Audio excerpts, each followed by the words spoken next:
पुलवामा में सीआरपीएफ के काफिले पर हुए आतंकवादी हमले में जांच रफ्तार जो है वो काफी तेज हो चुकी है।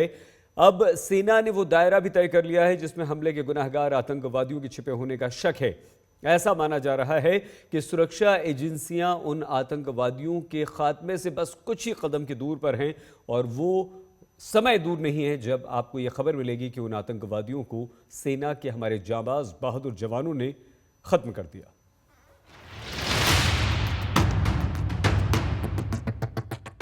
आतंकियों के लिए उल्टी गिनती चालू हो चुकी है। ऑपरेशन 25 का चक्रव्यूह रचा जा चुका है।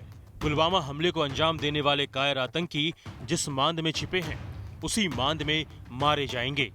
वही मांद उन आतंकियों के लिए कब्र बन जाएगा जिन्होंने सीआरपीएफ के काफिले पर चोरी छिपे वार किया था, छिपकर पीठ पर वार किया था।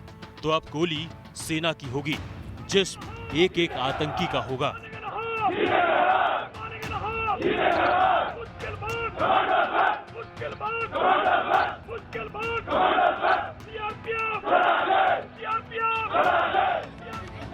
साथियों की मौत पर गम है, गुस्सा है।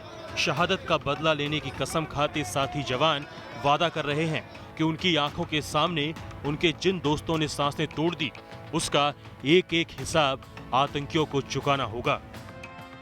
कुछ भी हमको डगमगाहट नहीं है। जो हमारा जो कनवाई पर जो ये कायराना हरकत हुआ है, उससे हम कभी भी विचलित नहीं हुए हैं। हमारा कनवाई आज भी कंटिन्यू है, आज भी कनवाई गए हैं और हम कभी भी इससे डरे हैं नहीं। हम इसको संयम से निपट रहे हैं और हमारे में अभी भी जोश है, हमारे जवान अभी भी जोश में हैं। पुलवामा में आरडीएक्स से लदी जिस एसयूवी ने काफिले की बस को उड़ाया, उसे आदिल नाम के आत्मघाती आतंकी ने अंजाम दिया। जैश ने ये पूरी साजिश पाकिस्तान में मौजूद अपने मुख्यालय में रची। मसूद अजहर ने अपने भरोसेमंद दहशतगर्द गाजी राशिद को साजिश अंजाम देने का जिम्मा सौंपा।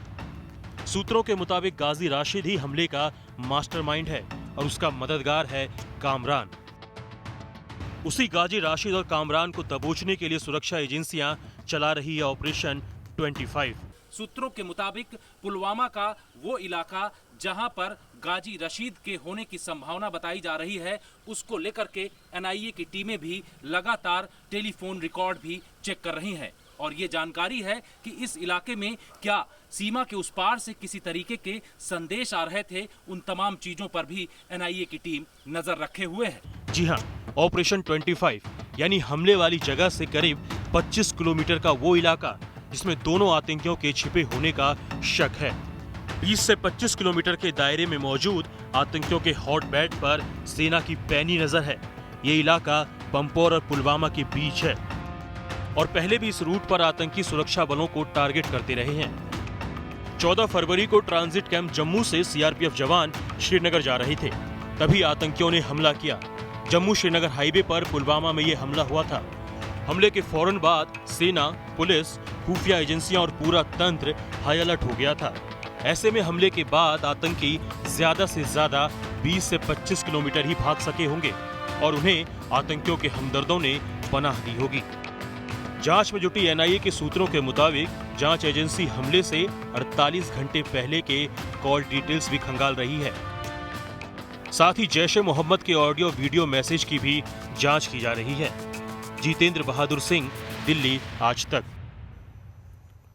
पुलवामा आतंकवादी हमले की जांच में जुटी एनआईए ने धमाके वाली जगह से बस के मलबे को कल हटा लिया है। धमाके में पूरी तरह से तबाह हो चुकी बस की स्थिति देखकर हर कोई हैरान है।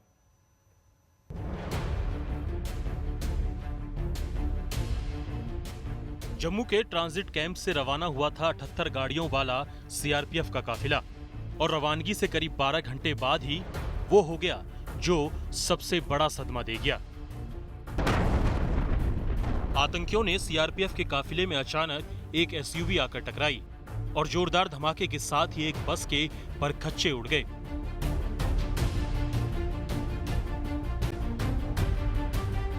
बस के मलबे को देखकर अंदाजा लगाना मुश्किल है। पुलवामा में उस जगह पर हम मौजूद हैं, यहाँ पर जहाँ से सुबह से एनआईए की टीम जांच कर रही थी। आप मेरे पीछे देख सकते हैं कि बस के मलबे को अब उठाया जा रहा है वहाँ से। अभी तक उस पूरे सीन पर किसी भी तरह की छेड़छाड़ नहीं की गई थी। हाँ, वहाँ पर जो जितने भी शहीद थे उनके शव को वहां से निकाला गया था, जो क्षत विक्षत शरीर थे उनके हिस्सों को वहां से समेटा गया था। बहुत ही दर्दनाक मंजर। लेकिन उन्हें हटाने के बावजूद बस के जो टुकड़े वहां पर मौजूद थे, जो यूनिफॉर्म के कुछ हिस्से वहां मौजूद थे, जो चंद किताबें भी नजर आ जाती थी, कुछ वहां पर जरूरत का सामान दिख जाता था जो लेकर जवान चल रहे होंगे, वो सारी चीजें वहां थी। ये उस बस का मलबा है जो सीआरपीएफ के काफिले की 78 गाड़ियों में 5वें नंबर पर थी।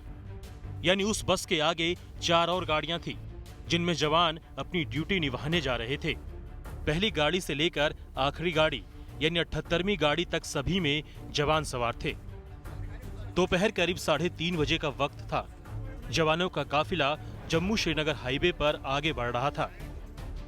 काजी कुंड पहुंच चुका था, तभी 2 गाड़ियों में खराबी आ गई और यही मनहूस पल था जब आत्मघाती हमलावर ने काफिले की 5वीं बस में एसयूवी से टक्कर मार दी। वो 5वीं बस बुलेट प्रूफ नहीं थी और उसका नतीजा ये हुआ कि 200 किलो आरडीएक्स से लदी एसयूवी के टकराने के साथ ही जबरदस्त धमाके से तबाही मच गई। बस में सवार जवान वीरगति को प्राप्त हो गए। हर चीजों को डिफरेंशिएट कर कर उन्हें यहाँ से उठाया गया है, रखा गया है और अब आखिरी जो वो ढांचा, और उसको देखकर ही आप समझ सकते हैं कि किस तरह का ये धमाका था। यहाँ पर जब क्रेन ने पूरी तरीके से उसे हवा में उठाया तो आप उसे देखकर समझ ही नहीं सकते हैं ये कभी एक बस रही होगी ऐसी जिसमें जवान सवार रहे होंगे। 2500 जवान यहाँ से निकलते हुए एक पूरा लंबा काफिला 70 से अधिक बसों का, जिस पर ये आक्रमण किया गया था। लेकिन अब एनआईए की टीम यहाँ से ले जा रही है। जो चीजें उस जांच से निकलेंगी वो बहुत महत्वपूर्ण होने वाली हैं। इस आतंकी हमले की जांच में जुटी एनआईए ने अगले ही दिन से उस तबाह हुई बस के मलबे के इर्द गिर्द सबूत तलाशने में जुट गई। 5वीं बस के पीछे मौजूद गाड़ियों में मौजूद जवानों को याद है कि कैसे उनके आंखों के सामने सब कुछ खत्म हो गया। अपने इस फोर्स के ऊपर पूरा गर्व है और हम आज जो भी हमारे वीर जवान जिन्होंने शहादत दी है, इस दुख की घड़ी के बीच में अपने इस पूरे परिवार के साथियों के साथ हम खड़े हैं। 2 दिनों की गहन पड़ताल और एक सैंपल जुटाने के बाद हाईवे के किनारे पड़े बस के मलबे को हटा दिया गया। एजेंसियों को भरोसा है कि मौके से मिले हर एक सबूत ठोस हैं। I have come to see the spot and as you have seen, the teams are already working here, the forensic teams, the teams of NIA and our old people are working here and the investigation is going on, and once the investigation is concluded, then only more details can be given. देश गम और गुस्से से भरा हुआ है। सुरक्षा एजेंसियां भी दिन रात एक कर रही हैं ताकि आतंकियों को तड़पा तड़पा कर उनको जहन्नुम का रास्ता दिखाया जाए। पुलवामा से श्वेता सिंह के साथ आज तक ब्यूरो।